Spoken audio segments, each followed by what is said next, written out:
Good morning students. तो कैसे हैं आप लोग? आशा करता हूं कि आप लोग स्वस्थ होंगे, मस्त होंगे। तो बच्चों, शुरू करते हैं आज की एक नई वीडियो, एक नई टॉपिक के साथ। प्यारे बच्चों, जैसे कि आप सभी को पता है कि प्रीवियस वीडियोस में हमने पढ़ा था यूजेस ऑफ कॉनकेव मिरर, और आज उसी क्रम में हमारी जो नई वीडियो है वो है यूजेस ऑफ कॉन्वेक्स मिरर। तो बच्चों, इस टॉपिक को शुरू करने से पहले मैं आप सभी लोगों को बता देना चाहूंगा कि जो हमारा कॉन्वेक्स मिरर होता है वो एक टाइप है स्फेरिकल मिरर का। और स्फेरिकल मिरर हमारे पास दो टाइप के थे। दो टाइप के हमारे पास जो ये स्फेरिकल मिरर हैं उनका एक टाइप आएगा आपका कॉन्वेक्स मिरर। तो ये कॉन्वेक्स मिरर है, उसके इनर पार्ट में आपने पॉलिश कर रखी है, और जो आपका आउटर पार्ट है यहां से आपको देखने को मिलेगा। तो अब क्या है कि इसका इस्तेमाल कहाँ किया जाता है? तो बच्चों, इसका इस्तेमाल रेयर व्यू को देखने के लिए किया जाता है। यानी कि जब आप लोग आपको पता होगा कि जब गाड़ी हम लोग चलाते हैं तो उसके साइड में एक मिरर होता है जिसे हम विंग मिरर कहते हैं या साइड मिरर कहते हैं। तो उसका जो काम होता है, मुख्य काम क्या होता है कि जो पीछे से आने वाली जो गाड़ियां होती हैं उसको देखने में हम कॉन्वेक्स मिरर का इस्तेमाल करते हैं। बच्चों, हमारे दिमाग में एक प्रश्न उठना भी चाहिए कि क्या उस कॉन्वेक्स मिरर की जगह हम प्लेन मिरर का इस्तेमाल कर सकते हैं? तो बच्चों, इसका जो आंसर होगा वो होगा नहीं, कि हम उस साइड मिरर में प्लेन मिरर का इस्तेमाल नहीं कर सकते हैं, क्योंकि जो हमारा कॉन्वेक्स मिरर होता है हमें एक ऐसा एरिया प्रदान करता है, एक लार्ज एरिया प्रदान कराता है एक छोटे से शीशे के अंदर। तो रेयर व्यू देखने के लिए इस मिरर का इस्तेमाल किया जाता है। तो जो इसका जो पहला यूजेस होगा वो होगा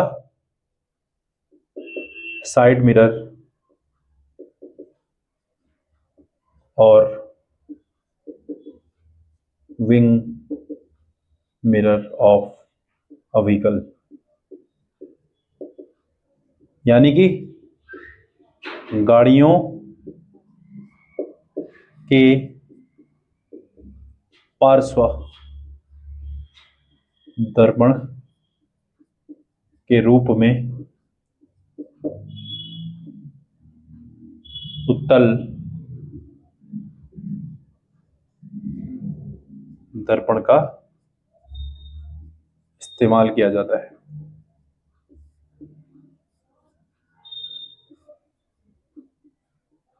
तो बच्चों, ये पहला हमारा टॉपिक है या पहला जो यूज है कॉन्वेक्स मिरर का वो है हमारा कि हम लोग इसका इस्तेमाल कहाँ करते हैं? विंग मिरर में या साइड मिरर में इसका यूज किया जाता है रेयर व्यू देखने के लिए।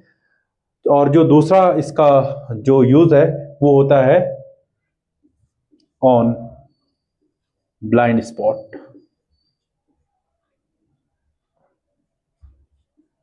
और शार्प टर्न। ब्लाइंड स्पॉट या शार्प टर्न किसे कहते हैं? बच्चों, आपको पता होगा कि हमारे पास ये एक रोड है, ठीक है, और एक यहां पर एक यू टाइप की एक रोड है, ठीक है, और एक रोड हमारे पास बिल्कुल ऐसा है ना, ये कुछ इस प्रकार से। माना आपका एक जो ड्राइवर है, ठीक है, कि यहां पर है और एक क्या है आपका यहां पर है। तो जब हमारे पास प्लेन रोड होती है तो यहाँ का जो व्यक्ति है आसानी से इस व्यक्ति को देख देगा, जहां पे हमारे पास एक स्ट्रेट रोड होगी। लेकिन जहां पे आपकी रोड में कर्व होगा या यहाँ पर इस पॉइंट को हम कहते हैं ब्लाइंड स्पॉट।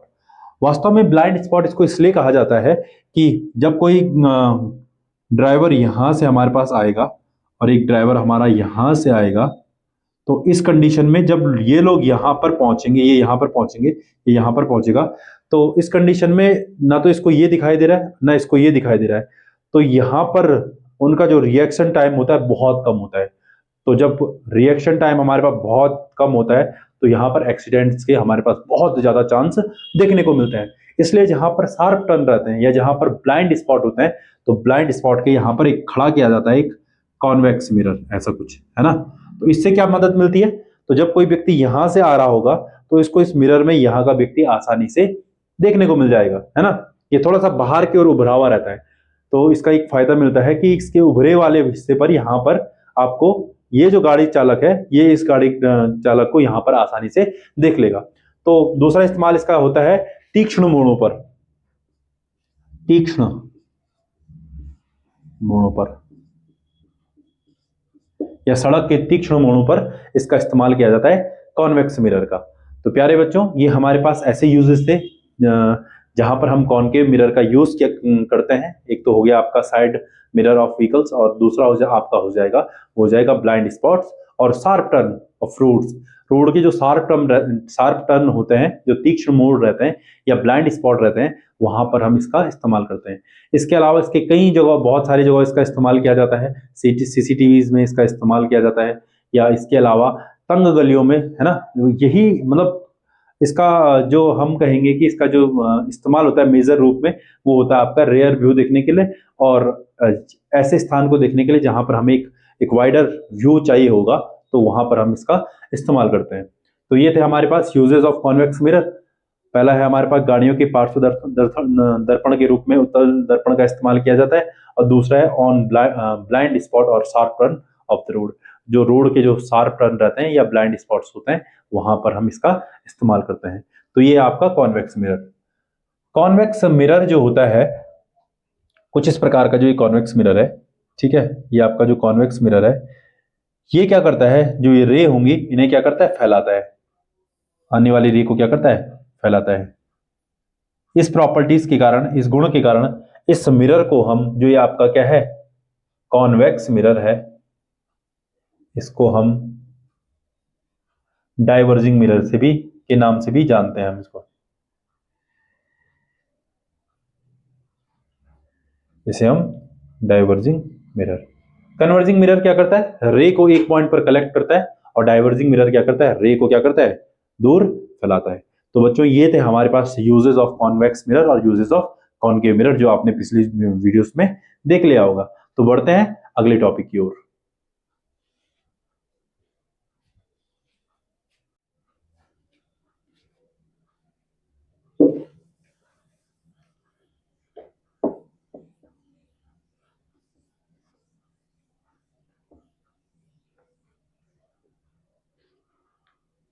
प्यारे बच्चों, हमारा जो अगला टॉपिक है वो है image formation by concave mirror.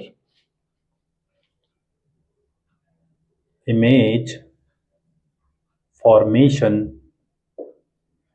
Bye concave mirror.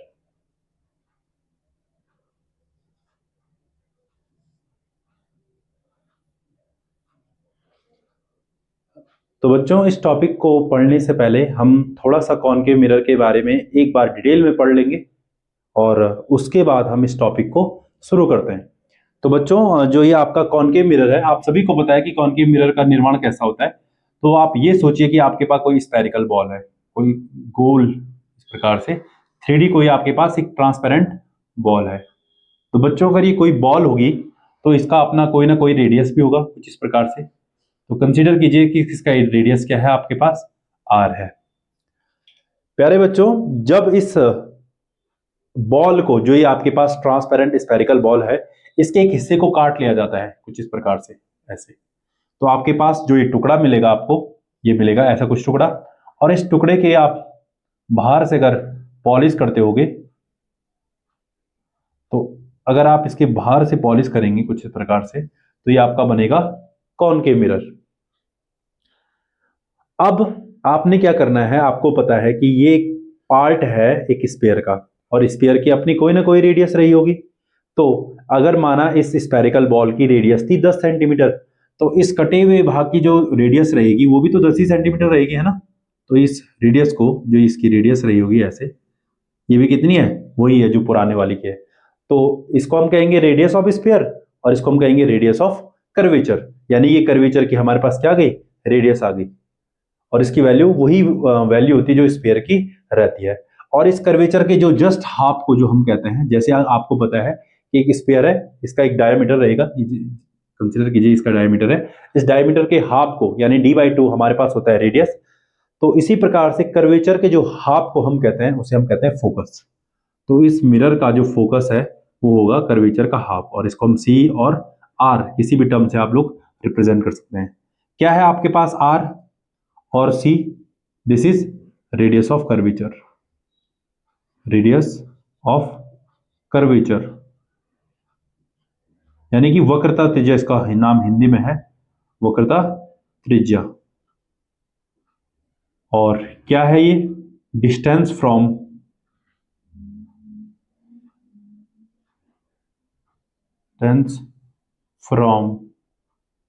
P2, या P नाम बोले इसको, डिस्टेंस फ्रॉम मिरर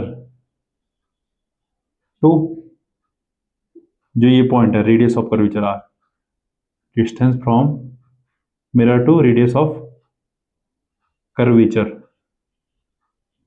यानी कि इस दर्पण से यहां तक की जो दूरी को हम लोग कहते हैं उसको हम कहते हैं R और C। ठीक है। और जो आपके पास ये फोकस है, ये तो अब यहां पे एक रिलेशन भी होता है बेटा, फोकस और रेडियस ऑफ कर्वेचर में रिलेशन होता है, relation between C and F। C और F में क्या रिलेशन है? मैंने अभी आपको बताया, जो F होता है वो क्या होता है, C का क्या होता है, हाफ होता है। तो इसलिए आप लोग लिख सकते हैं R इक्वल टू 2F, या F बराबर आप लोग लिख सकते हैं R/2।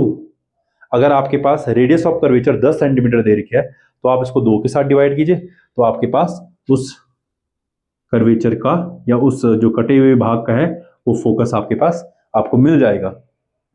तो ये रेडियस ऑफ कर्वेचर वक्रता त्रिज्या हो गई, और यहां पर आपने ये रिलेशन भी देख लिया। तो प्यारे बच्चों, ये हमारे पास जो ये कर्वेचर का ये रेडियस हो जाएगी, और ये आपका क्या हो जाएगा, फोकस हो जाएगा। अब इस क्रम में हम आगे पढ़ने वाले हैं कि इसमें जो इमेज फॉर्मेशन है वो किस प्रकार से बनेंगी। तो हम यहां पर बनाते हैं अपने इस डायग्राम को। ये आपका कॉनकेव मिरर है जिस प्रकार से, और यहां पर इसका फोकस, और यहां पर इसका R और C। तो बच्चों, हम लोगों को यहां पर इस टॉपिक को पढ़ने से पहले कुछ बेसिक रूल समझने होंगे। ठीक है, तो हम यहां पर बेसिक रूल समझेंगे। तो बेसिक रूल क्या है आपके पास? सबसे पहले तो आप लोगों को पता होना चाहिए कि जो ये हमारे पास ये जो लाइन है इसे हम कहते हैं प्रिंसिपल एक्सिस। ये है प्रिंसिपल एक्सिस, इसे हम कहते हैं हिंदी में मुख्य अक्ष। मुख्य अक्ष के नाम से इसे हम लोग जानते हैं। ये आपका हो गया फोकस पॉइंट या फोकस। ठीक है, इस प्रकार से। अब इसके कुछ बेसिक रूल है, वो रूल आपके पास ये हो जाएंगे कि अगर आपके पास कोई कॉनकेव मिरर है, ठीक है, और ये इसका फोकस हो गया और ये इसका क्या हो गया, कर्वेचर हो गया, तो जो रे हमारे पास प्रिंसिपल एक्सिस के पैरेलल जाएंगी, मतलब इसके मुख्य अक्ष के समांतर जो रे जाएंगी, क्योंकि ये कौन सा मिरर है, कॉन्वेक्स मिरर है। कौन सा मिरर है ये, कॉनकेव मिरर है ये। तो जो ये कॉनकेव मिरर है जिसे हम हिंदी में कहते हैं अवतल दर्पण, अवतल दर्पण, और इसका जो दूसरा नाम होता है वो होता है हमारे पास कन्वर्जिंग मिरर, कन्वर्जिंग मिरर। और अगर हिंदी में इसे कहेंगे तो इसका नाम है अभिसारी दर्पण, अभिसारी दर्पण। क्या करता है ये, इसका जो मुख्य काम है वो क्या करता है, किरणों को एक पॉइंट पर इकट्ठा कर देगा। इसी प्रॉपर्टीज के कारण, इसी गुणधर्म के कारण इसका नाम है अवतल दर्पण या अभिसारी या कन्वर्जिंग मिरर, आप इसको कह सकते हैं। तो बच्चों, जो पहला रूल मैं आपको बता रहा था, फर्स्ट रूल यानी पहला नियम जो इसका है, पहला नियम वो ये रहेगा कि जब कोई रे मुख्य अक्ष के समांतर आएंगी तो वो कहां से गुजरेंगी, वो गुजरेंगी आपके फोकस से, कुछ इस प्रकार से। तो ये आपका पहला नियम हो गया कि जब भी कोई रे प्रिंसिपल एक्सिस के पैरेलल जाएंगी कुछ इस प्रकार से, तो कहां पर मिलेंगी, वो मिलेंगे आपके फोकस पर। ये हो गया आपका पहला नियम। इसी में दूसरा नियम ये हो जाएगा कि जब इसी का जस्ट पहले का जस्ट उल्टा, पहले का जस्ट उल्टा क्या होगा, पहले एक बार हम ढंग से देखेंगे कि पहला नियम क्या है। पहला नियम ये कहता है कि जब कोई रे मुख्य अक्ष के समांतर जाती है तो वो कहाँ से निकल जाती है, फोकस से निकल जाएगी। तो इसका जस्ट उल्टा होगा कि जब कोई रे, देखो जो पैरेलल गई वो कहाँ से गुजरेंगी, फोकस से, कुछ इस प्रकार से। तो इसका जस्ट उल्टा होगा, जो रे फोकस से जाएगी कुछ इस प्रकार से, फोकस से ऐसे जाएगी तो वो क्या हो जाएगी, प्रिंसिपल एक्सिस के पैरेलल वो निकल जाएंगी। तो ये हमारे पास आ जाएगा सेकंड लॉ। ये बहुत बेसिक लॉ है, इनका इस्तेमाल हमने करना है image formation by concave mirror, ठीक है। तो ये हमारे पास पहला नियम ये आ गया। दूसरा नियम एक बार फिर समझेंगे कि पहला नियम कहता क्या है। आपके पास ये कॉनकेव मिरर है, जिसे हम कन्वर्जिंग मिरर, जिसे हम अभिसारी दर्पण के रूप के नाम से इसको जानते हैं। तो जब इस दर्पण के सामने कोई रेज पैरेलल आती है इसके प्रिंसिपल एक्सिस के पैरेलल, तो वो कहां से निकल जाएंगी, वो निकल जाती हैं आपके फोकस पॉइंट से। ये इसका पहला नियम हो गया। सेकेंड लॉ ये कहता है कि जब कोई हमारे पास कोई कॉनकेव मिरर है, तो इसके जब कोई फोकस से कोई रे निकलती है तो वो प्रिंसिपल एक्सिस के पैरेलल निकल जाएगी। और ये जो इसका तीसरा नियम है, तीसरा नियम आपका हो जाएगा कि जब माना आपके पास कोई कॉनकेव मिरर है और इस कॉनकेव मिरर का ये फोकस हो गया, ये इसका रेडियस ऑफ कर्वेचर सी। तो तीसरा नियम इसका ये है कि जो रे पैरेलल प्रिंसिपल एक्सिस के ये जो कर्वेचर से जाएंगी, जो इस मिरर के कर्वेचर से जाएंगी, ऐसे कुछ यहाँ पे टकराने के बाद वो पुनः इसी पाथ से, इसी रास्ते से वापस लौट आएंगी। तो ये हमारे पास तीन बेसिक नियम है। पहला नियम ये कहता है कि जब कोई रे प्रिंसिपल एक्सिस के पैरेलल जाएगी, समांतर जाएगी, तो वो फोकस से गुजरेंगी। दूसरा नियम है जो रे फोकस से निकलेंगी वो प्रिंसिपल एक्सिस के पैरेलल वो निकल जाएंगी। और थर्ड जो इसका लॉ है वो ये कहता है कि जब कोई रे कर्वेचर से गुजरेगी तो मिरर पर टकरा करके वो पुनः कर्वेचर से वापस लौट आ जाएगी। तो ये हमारे पास तीन नियम है, पहला नियम, दूसरा नियम और तीसरा नियम। प्यारे बच्चों, इन्हीं नियम की सहायता से अब हमने यहाँ पर देखना है image formation by concave mirror. तो आशा करता हूँ कि आप लोगों ने ये अपनी कॉपी में नोट डाउन कर लिया होगा। ये काफी इंपॉर्टेंट है बेटा, ये जो ये वाली यहाँ पर मैंने टर्मिनोलॉजी का इस्तेमाल किया है, ये काफी इंपॉर्टेंट है। पेपर में कभी कभार कॉनकेव मिरर नहीं कहता है, वो कह देता है कन्वर्जिंग मिरर। तो आपको पता होना चाहिए कि मिरर में, जो स्पेरिकल मिरर में कन्वर्जिंग मिरर किसे कहा जाता है, वो कहा जाता है आपको कॉनकेव मिरर को। और हिंदी वाले बच्चे, जो हमारे पास हिंदी मीडियम वाले बच्चे हैं, वो कन्वर्जिंग मिरर को हिंदी में हम कहते हैं अभिसारी दर्पण। तो आप इसको नोट डाउन कीजिए, उसके बाद हम पढ़ेंगे image formation by concave mirror.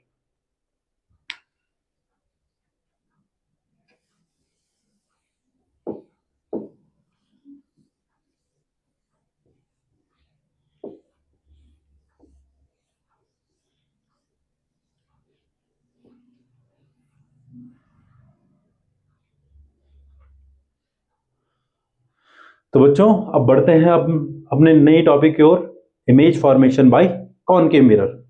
तो इमेज फॉर्मेशन को करने से पहले, इनका डायग्राम हम ड्रॉ करने से पहले थोड़ा इसमें समझ लेंगे कि हम लोगों ने ऑब्जेक्ट को कहाँ कहाँ पे रखना है। तो हमारे पास बेसिकली जो ऑब्जेक्ट होती हैं, 6 जगहों पर हम लोग ऑब्जेक्ट को रखते हैं। तो इनमें जो पहली जगह होती है वो होती है पहले अनंत पर। अनंत पर ये आपका F हो गया, ये C हो गया, ठीक है। एक होगा आपका अनंत पे। ऑब्जेक्ट को कहां पर रखा जा सकता है, अनंत पे रखा जा सकता है। दूसरा आपका हो जाएगा, ऑब्जेक्ट को आप लोग रखेंगे कर्वेचर के पीछे, यानी वक्रता त्रिज्या के पीछे। वक्रता त्रिज्या के पीछे, ठीक है। तीसरा आपका हो जाएगा, ये हो जाएगा वक्रता त्रिज्या पर। वक्रता त्रिज्या पर क्या है, इन्फिनिटी का, ये अनंत का मतलब होता है at infinity. Infinity, at infinity. वक्रता त्रिज्या के पीछे यानी बियॉन्ड, बियॉन्ड सी या बियॉन्ड कर्वेचर आप इसको कह सकते हैं। तीसरा आपका हो जाएगा वक्रता त्रिज्या पर यानी एट सी, एट कर्वेचर। चौथा आपके पास हो जाएगा वक्रता त्रिज्या व फोकस के बीच, यानी कि बिटवीन सी एंड एफ। अगला आपके पास हो जाएगा एट फोकस, यानी कि फोकस पर। फोकस पर यानी कि एट फोकस। और लास्ट वाली जो कंडीशन है, ये थोड़ा सा डिफरेंट कंडीशन है, इसमें आपको थोड़ा सा इमेज फॉर्मेशन भी अलग तरीके से बनाना है। तो ये है आपका, ये आपका पोल हो गया। ये हो जाएगा आपके छठवीं कंडीशन हो जाएगी, ध्रुव तथा फोकस के बीच, फोकस के बीच, यानी कि बिटवीन पी एंड एफ। तो ये हमारे पास 6 कंडीशंस हैं। इन कंडीशंस को हमने समझना है और इनके लिए हमने क्या बनानी है, रे इमेज फॉर्मेशन बनानी है। तो हमारे पास इसमें एक और टेबल आप लोग साथ साथ में मेरे साथ बनाते रहेंगे, ठीक है। पहला आपके पास हो जाएगा पोजीशन ऑफ ऑब्जेक्ट, दूसरा हो जाएगा आपके पास पोजीशन ऑफ इमेज, तीसरा हो जाएगा आपके पास नेचर, चलो नेचर से पहले हम साइज लिख देते हैं, साइज ऑफ इमेज, और लास्ट वाला हो जाएगा आपके पास नेचर। इसे हिंदी में क्या कहेंगे, इसे हम कहेंगे वस्तु की स्थिति,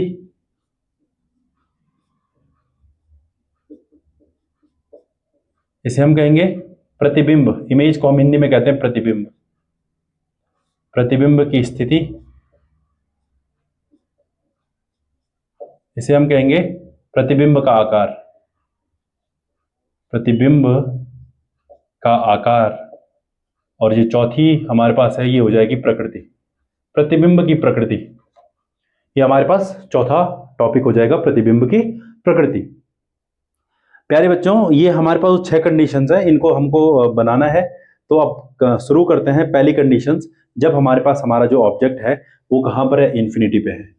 तो वन बाय वन समझेंगे कि हमने इस टेबल में भरना क्या है, और इसको मैं मिटा देता हूँ, ठीक है। तो आप लोगों ने ये लिख लिया होगा, तो मैं इसको फिलहाल मिटा देता हूँ और हम अपने रे डायग्राम को अब यहाँ पर तैयार करेंगे। तो पहली कंडीशन है, जब ऑब्जेक्ट को कहाँ पर रखा गया है, एट इन्फिनिटी, इन्फिनिटी, यानी कि जब आपने ऑब्जेक्ट को इन्फिनिटी पे रखा है तब आपका जो रे डायग्राम है कुछ कैसा बनेगा। तो आप लोग ये देखेंगे, ये आपका कॉनकेव मिरर है, ये आपका फोकस, ये आपका कर्वेचर।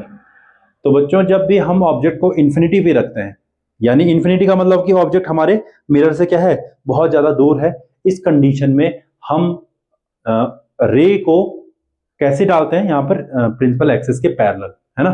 तो जब हमारा ऑब्जेक्ट इन्फिनिटी पे रहेगा तो जो ये रे होंगी वो ऐसे आएंगी प्रिंसिपल एक्सिस के पैरेलल। और आपको पता है पहला नियम ये बताता है कि जो रे प्रिंसिपल एक्सिस के पैरेलल आएंगी वो क्या हो जाएंगी, हमारे पास फोकस से निकल जाएंगी। तो ये हमारे पास क्या हो जाएंगी, फोकस से ये क्या हो जाएंगी, ऐसे निकल जाएंगी। तो आपको ये ध्यान देना है कि जहां पर दोनों रे का इंटरसेक्टिंग पॉइंट है, जहां पे दोनों रे का मीटिंग पॉइंट है, वहीं पे हमारा इमेज हमको देखने को मिलेगा। तो हमने ये देखा कि जब हमारा ऑब्जेक्ट कहां पर है, इन्फिनिटी पे है, उस कंडीशन में हमारा जो इमेज है वो कहां पर बन रहा है, फोकस पे बन रहा है। तो हमने इस टेबल में लिखना है कि जब हमारा ऑब्जेक्ट की पोजीशन कहां पे थी, एट इन्फिनिटी, एट इन्फिनिटी, तो हमारा इमेज कहां पे बना, एट फोकस, यानी कि जब हमारा ऑब्जेक्ट अनंत पर था, अनंत पर था, तो उसका जो इमेज बना वो कहां पर बना, फोकस पर बना, फोकस पर उसका इमेज हमको देखने को मिला। ये हम लोग पढ़ रहे हैं पहली कंडीशन, ठीक है। ये हमारे पास क्या है, पहली कंडीशन। हिंदी और इंग्लिश में मैंने दोनों में लिखा है। जब आपकी ऑब्जेक्ट इन्फिनिटी पे रहेगी तब उसका जो इमेज बनेगा वो बनेगा आपके फोकस पर, अनंत वाली वस्तु का जो इमेज है वो बनेगा आपके पास फोकस पर, और इसका जो आकार होगा, इमेज का जो आकार होगा हाईली डिमिनिश्ड, अत्यंत छोटा, अत्यंत छोटा, अत्यंत छोटा हमको ये देखने को मिलेगा। बहुत छोटा, कितना छोटा, पॉइंट साइज, बिंदु के आकार का। आप लोग यहां पर लिखेंगे कि जब आपका ऑब्जेक्ट इन्फिनिटी पे था उसका इमेज बनेगा कहां पर, फोकस पर, और उसका जो आकार होगा वो होगा अत्यंत छोटा, हाईली डिमिनिश्ड। बेटा ये 6 जो कंडीशंस हैं इतनी ज्यादा इंपॉर्टेंट हैं क्योंकि आगे आने वाले जो न्यूमेरिकल्स हैं, आप इनको चुटकी में सॉल्व कर सकते हैं। इतने आसानी तरीके से आपने क्वेश्चन देखा, आपको फॉर्मूले लगाने की जरूरत भी नहीं है, और आप फॉर्मूला लगाने से पहले बता दोगे कि हमारा आंसर ये आ रहा है। तो आप इन रे डायग्राम को अपने दिमाग में ऐसा बिठा दीजिए कि आप जब न्यूमेरिकल्स जब आप लोग करेंगे तो उस टाइम पर आप न्यूमेरिकल को देखते ही आप उसका आंसर जज कर लोगे कि भाई इसका आंसर कितना आ रहा है। कुछ कंडीशन में आप बिल्कुल एक्यूरेट उसका आंसर बता दोगे, कुछ कंडीशन में आप लोग क्या कर पाओगे, अप्रॉक्सीमेटली इसका आंसर इसके और इसके बीच में आएगा।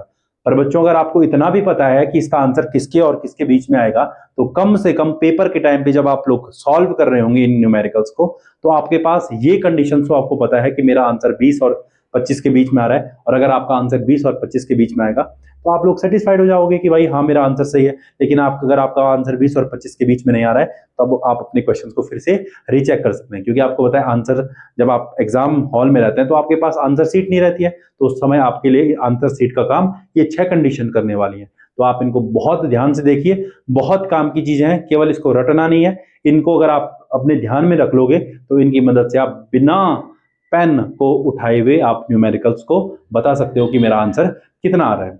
तो चलो बढ़ते हैं। तो बच्चों जो इसका जो इमेज बनेगा वो कैसा बनेगा, बहुत छोटा बनेगा। और जब भी आप कॉनकेव मिरर के सामने, ये कॉनकेव मिरर का मैंने एक एग्जांपल ले रखा है, परसों भी मैंने वीडियो में आप लोगों को बताया था कि हमारे पास कोई चम्मच है, और चम्मच से पर अगर आप लोग बहुत दूर की ऑब्जेक्ट को देखोगे तो ये इस मिरर के लिए इंफिनिटी का काम करेगा। लेट कंसीडर कीजिए कि मैंने इस चम्मच से अपने उधर की दीवार को देखना चाह रहा हूं, तो मुझे वो दीवार पर जो दीवार है उल्टी दिखाई दे रही है, ठीक है, वहां पर की जो पेंटिंग है वो कैसे दिखाई दे रही है, उल्टी दिखाई दे रही है। इस पर, इसके बिहाफ पर मैं कह सकता हूं कि ऑब्जेक्ट जब इंफिनिटी पे है तो उसका इमेज जो मुझे मिल रहा है वो कैसा मिल रहा है, उल्टा मिल रहा है, इन्वर्टेड। तो इसका जो नेचर होगा कैसा मिलेगा हमको, कैसा मिलेगा, इन्वर्टेड। इन्वर्टेड, और ध्यान रखना इन्वर्टेड के साथ हमेशा जो हमारी इमेज है वो कैसी बनती है, रियल बनती है। तो ध्यान रखना इसका जो नेचर होगा वो कैसा बनेगा, उल्टा और रियल। रियल इन्वर्टेड के साथ हमेशा हम ऑब्जेक्ट को कैसे मानते हैं, रियल मानते हैं। और जब आपकी इरेक्ट होती है इमेज, जब इरेक्ट बनती है उस कंडीशन में जो हमारा इमेज बनता है वो बनता है वर्चुअल। तो आपको दो शब्द याद रखने, वर्चुअल और इरेक्ट, और रियल और इन्वर्ट, ठीक है। रियल इन्वर्ट का मतलब होता है उल्टा और वास्तविक, और इरेक्ट और वर्चुअल का मतलब होता है आभासी और सीधा, ठीक है। इरेक्ट का मतलब होता है सीधा और इन्वर्ट का मतलब होता है उल्टा। तो अगर माना इस मिरर पर, इस कॉनकेव मिरर पर मैं इस ऑब्जेक्ट को यहां पर देखूंगा, इसकी टिप ऊपर के लिए है लेकिन मिरर में इसकी टिप कहां कैसे दिखेगी, नीचे के लिए, इन्वर्टेड, उल्टी। और उल्टी के साथ आपने एक शब्द यूज करना है रियल, है ना। तो ये हो जाएगा आपका उल्टा और वास्तविक, उल्टा तथा वास्तविक। आपकी पहली कंडीशन यहां पर फुलफिल होती है कि जब आपका ऑब्जेक्ट इंफिनिटी पे है तब उसका जो इमेज बन रहा है वो कहां पर बन रहा है, फोकस पर बन रहा है, और उसका जो साइज है वो क्या है, बहुत छोटा है, अत्यंत छोटा है, और जो उसका जो नेचर है वो क्या है, रियल और इन्वर्ट है।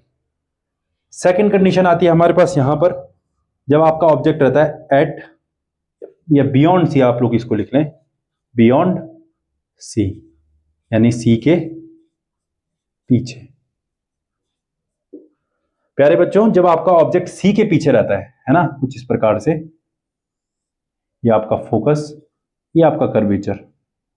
तो अगर आपके पास ये ऑब्जेक्ट कुछ इस प्रकार से यहां पर रखी है सी के पीछे, ठीक है, तो एक रे जाएगी प्रिंसिपल एक्सिस के पैरेलल, और आपको होता है पैरेलल जाने वाली हर रे, प्रिंसिपल एक्सिस के पैरेलल जाने वाली हर रे कहां से निकल जाएगी, फोकस पॉइंट से इस प्रकार से निकल जाएगी, ठीक हो गया।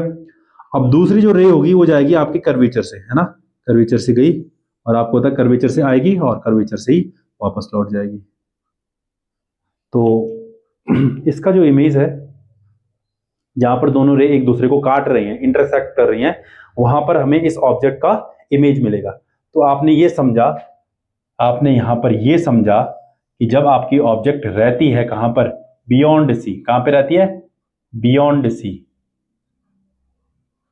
बियॉन्ड सी जब आपकी रहती है, यानी कि सी के पीछे जब आपकी ऑब्जेक्ट रहती है तो उसका जो इमेज बनता है वो बनता है between C and F, C and F, यानी सी व एफ के बीच। सेकंड कंडीशन आपकी है जब आपकी ऑब्जेक्ट सी के पीछे रहेगी तब आपका जो इमेज बनेगा वो बनेगा सी और एफ के बीच में। और जो इसका साइज होता है वो होता है, ये अत्यधिक छोटा तो नहीं होता लेकिन ऑब्जेक्ट से ये तब भी छोटा होता है। तो इसके इसलिए हम लोग लिखेंगे कि इसका जो साइज होगा वो कैसा बनेगा, डिमिनिश्ड, छोटा। और हिंदी वाले बच्चे लिखेंगे इसको छोटा, हमारे पास इमेज हमको देखने को मिलेगा।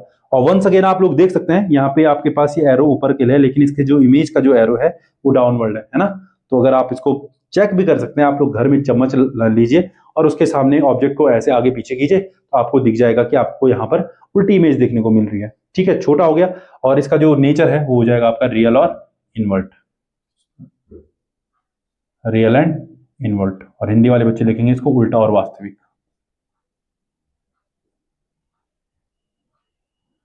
तो बच्चों यहाँ पर ये दो कंडीशन मैंने बना दी है, आप इनको अपनी कॉपी में ड्रॉ कीजिए, बनाइए ढंग से। ठीक है, फिर बढ़ते हैं हम लोग अपनी अगली पोजीशन की ओर।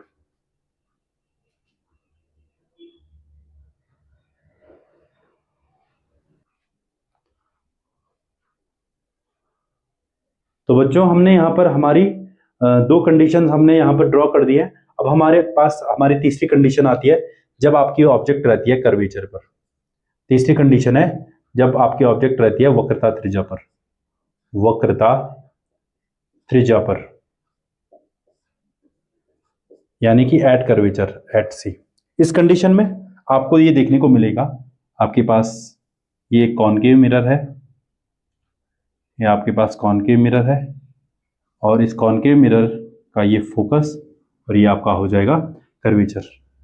तो बच्चों ये थोड़ा इंटरेस्टिंग कंडीशंस है, तो आप लोग ध्यान रखिए। आपका यहाँ पर कोई ऑब्जेक्ट है ऐसा कुछ, ठीक है। तो इस ऑब्जेक्ट से एक रे निकलेगी प्रिंसिपल एक्सिस के पैरेलल और निकल जाएगी वो फोकस से, ठीक है। और दूसरी जो रे है वो निकलेगी आपकी फोकस से इस प्रकार से, और वो निकल जाएगी आपकी, थोड़ा सा ये रे जो फॉर्मेशन है थोड़ा सा खराब हो गया है ये, ठीक है ना।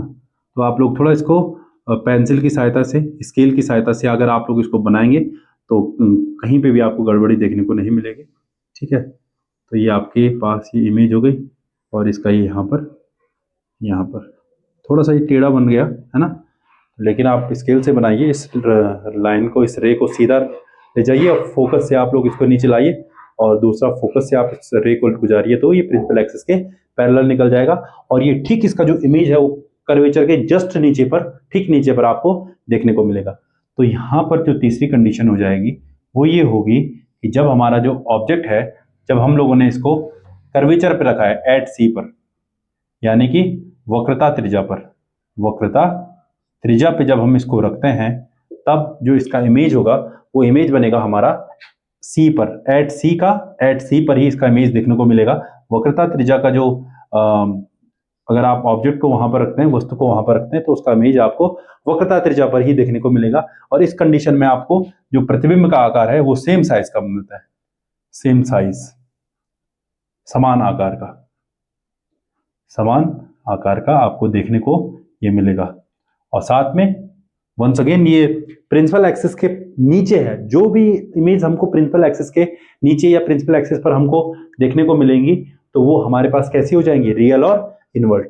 तो यहाँ पर जो इसका आकार प्रकृति है वो कैसी हो जाएगी, रियल और इनवर्ट, रियल और इनवर्ट, इन्वर्टेड या इनवर्ट। तो ये हो जाएगा आपका उल्टा तथा वास्तविक, उल्टा तथा वास्तविक। ये टेबल में हमने तीन कंडीशंस को यहाँ पर फिल कर दिया है कि जब हमारी ऑब्जेक्ट इन्फिनिटी पे रहती है तब उसका जो इमेज है वो फोकस पर बनता है, और साथ में जो उसका साइज होता है हाईली डिमिनिश्ड, बहुत छोटा, अत्यधिक छोटा पॉइंट साइज का वो हमको देखने को मिलता है, और उसका जो नेचर होता है वो होता है रियल और इनवर्ट, यानी कि उल्टा तथा वास्तविक। सेकेंड कंडीशन है जब आपकी ऑब्जेक्ट बियॉन्ड सी रहती है, कर्वेचर के पीछे रहती है, तब उस कंडीशन में उसका जो इमेज है वो सी और एफ के बीच में बनता है, और साइज उसका अत्यंत छोटा होता है, और जो उसका नेचर होता है उल्टा तथा वास्तविक। तो अगर आप लोग कॉनकेव मिरर में जितने भी इमेज आपको देखने को मिलेंगी, मोस्टली आपको वहां पर रियल और इनवर्ट देखने को मिलेगी। एक ऐसी कंडीशन है लास्ट कंडीशन, उसमें हमारा जो इमेज होगा वो कैसा मिलेगा आपको, वो मिलेगा वर्चुअल और इरेक्ट, यानी कि सीधा और आभासी। लेकिन मोस्टली कंडीशंस में आपको देखने को ये मिलेगा कि कॉनकेव मिरर पर बनने वाले जो जितने भी इमेजेस हैं वो सारे के सारे आपको रियल और इनवर्ट देखने को मिलेंगे। तो हमने यहाँ पर 3 कंडीशंस को ढंग से पढ़ लिया है। अब हम बढ़ते हैं अपनी नेक्स्ट कंडीशन की ओर, जब हमारा ऑब्जेक्ट रहता है बिटवीन सी एंड एफ, है ना, वक्रता त्रिज्या तथा फोकस के बीच में, तथा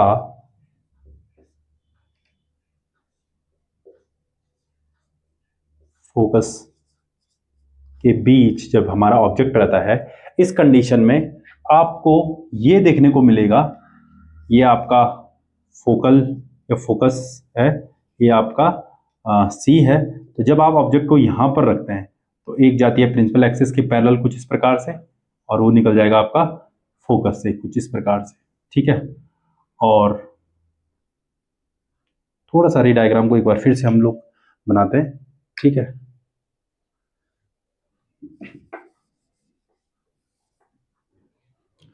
तो ये कंडीशन आपको ये देखने को मिलेगी जब हमारा यहाँ पर ये फोकस है और ये आपका क्या है कर्वेचर, और आपने ऑब्जेक्ट को यहाँ पर रखा है कुछ इस प्रकार से, ये आपका ऑब्जेक्ट है। तो यहाँ से 2 रे निकलेंगी, एक रे निकलेगी प्रिंसिपल एक्सिस के पैरेलल और वो निकल जाएगी आपके फोकस से, एक ही कंडीशन आ गई। और दूसरी जाएगी कर्वेचर के ठीक सीध में ऊपर के लिए इस प्रकार से, ठीक है। तो ये कर्वेचर के ठीक सीध में अगर आपको अगर आप इसको कर्वेचर की सीध में ऐसे डालोगे ऐसा, तो ये इस रास्ते से कर्वेचर के रास्ते से वापस लौट आएगी और यहाँ पर इनका इंटरसेक्शन आपको थोड़ा सा यहाँ पर ये टेढ़ा हो गया है, ठीक है। इस बात का आप लोग विशेष ध्यान दीजिए। तो कहीं ना कहीं ये यहाँ पीछे ये रे आपको देखने को मिलेगी कि ये दोनों यहाँ पर इंटरसेक्ट कर रही हैं यहाँ कहीं पे, ठीक है। तो कॉनकेव मिरर की ये कंडीशन जहां पे आपका ऑब्जेक्ट सी और एफ के बीच में रहता है, इसका जो इमेज होगा वो कहां पर आपको देखने को मिलेगा, सी के पीछे, ठीक है ना। तो चौथी कंडीशन आपने ये पढ़ी कि जब आपका जो ऑब्जेक्ट है वो जब कहां पर है between C and F, between C and F यानी सी तथा एफ के बीच में, कर्वेचर वक्रता त्रिज्या तथा फोकस के बीच में जब आपका ऑब्जेक्ट है, तब उसका जो इमेज है वो मिला आपको बियॉन्ड सी, सी के पीछे, बियॉन्ड सी यानी कि सी के पीछे वो आपको देखने को मिलता है। और साथ में जो उसका आकार है, उसका साइज देखिए, इससे तो काफी बड़ा है ना। तो हम लोग लिखेंगे इनलार्ज, बड़ा, है ना, बड़ा हमको यहाँ इनलार्ज, इनलार्ज बड़ा साइज हमको देखने को मिलता है। और साथ में जो प्रिंसिपल एक्सिस के नीचे है उल्टा है, तो इसका जो नेचर हो जाएगा वो हो जाएगा आपका रियल और invert, again real and inverted, और हिंदी में इसको आप लोग लिखें उल्टा तथा वास्तविक।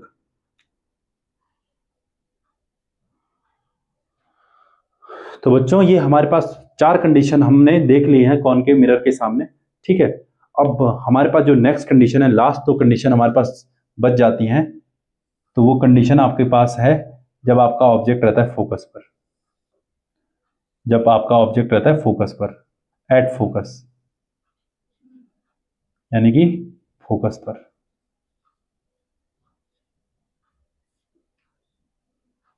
अब देखते हैं हमारे पास फोकस पर जो ऑब्जेक्ट हम लोग रखेंगे तो उसका इमेज हमको कहां पर मिलेगा, ठीक है। अब हमारे पास 5वीं कंडीशन आ जाती है, जब आपका जो ऑब्जेक्ट है वो अगर आप लोग उसको फोकस पे रख रहे हैं, एट फोकस यानी कि फोकस पर। तो जब हम लोग ऑब्जेक्ट को फोकस पे रखते हैं, ये आपका फोकस और ये आपका सी, तो जब आप अपने ऑब्जेक्ट को फोकस पे कुछ इस प्रकार से रखते हैं तो एक रेज आती है प्रिंसिपल एक्सिस के पैरेलल, ठीक, वो निकल जाएगी आपके फोकस से, ये भी हम समझ गए। और एक जाएगी सी के सीध में, ठीक ऐसे टॉप, पहले हमने सी से इसके टॉप को मिलाया और इसके टॉप से हम लोग जाएंगे मिरर की तरफ, ठीक है। और मिरर से ये वापस टकरा करके इसी रास्ते से लौट आएगी और ये बिल्कुल आगे इस प्रकार से इन्फिनिटी तक ये रे मिलेंगी नहीं, ठीक है ना, अनंत तक चली जाएगी ये, ठीक है। तो अगर आपके पास ऑब्जेक्ट फोकस पे रहती है तो उस कंडीशन में उसका जो इमेज बनता है वो बनता है अनंत पर, एट इंफिनिटी, एट इंफिनिटी यानी कि अनंत पर, अनंत पर। साइज कैसा रहता है, हाईली इनलार्ज,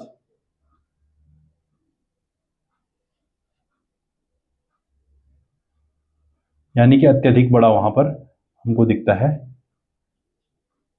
और साथ में प्रिंसिपल एक्सिस के नीचे इमेज आपका बन रहा है, तो ये बनेगा once again real and inverted, real and inverted यानी कि उल्टा तथा वास्तविक।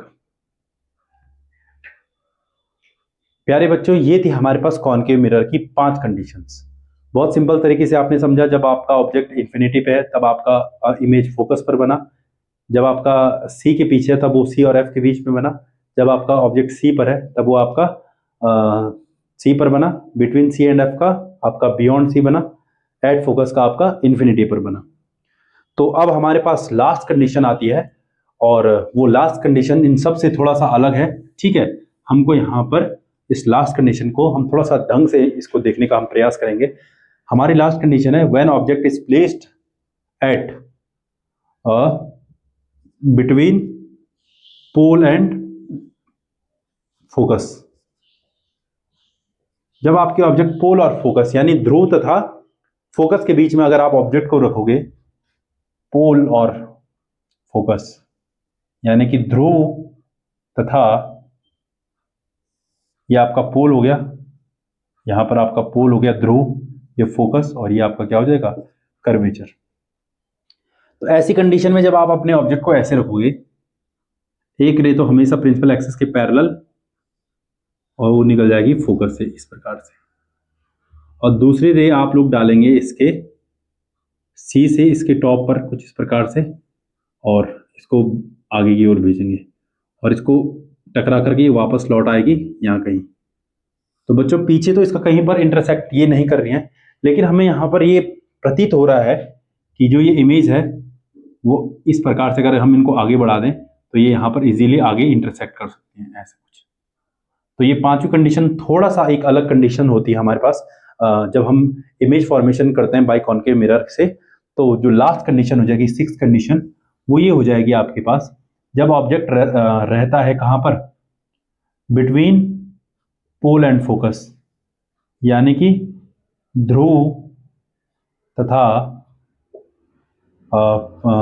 फोकस के बीच में। तो जो उसका इमेज बनता है वो बनता है बिहाइंड द मिरर यानी कि दर्पण के पीछे, बिहाइंड द मिरर यानी कि इसको आप लोग लिखेंगे दर्पण के पीछे, कुछ इस प्रकार से। दर्पण के पीछे आपका इमेज आपको देखने को मिलेगा। कैसा होगा, बड़ा होगा, ऑब्जेक्ट से बड़ा होगा, तो इनलार्ज देखने को ये मिलेगा आपको, इनलार्ज, और साथ में इसको हिंदी में कहेंगे बड़ा, इसको ये आप लोग लीजिए। और जो लास्ट कंडीशन है इसमें आपको ये देखने को मिलेगा ये कैसा बन रहा है, सीधा बन रहा है, और जहां पर भी आप लोग सीधा कहते हैं वहां पे एक शब्द जोड़ते हैं आभासी। तो ये बन रहा है आपका इरेक्ट, सीधा, और जहां पर आप लोग लिखते हैं इरेक्ट तो वहां पर आप लोग लिखते हैं साथ में वर्चुअल। तो कैसा इमेज आपको मिल रहा है, वर्चुअल और इरेक्ट, और हिंदी वाले बच्चे लिखेंगे इसको सीधा तथा आभासी,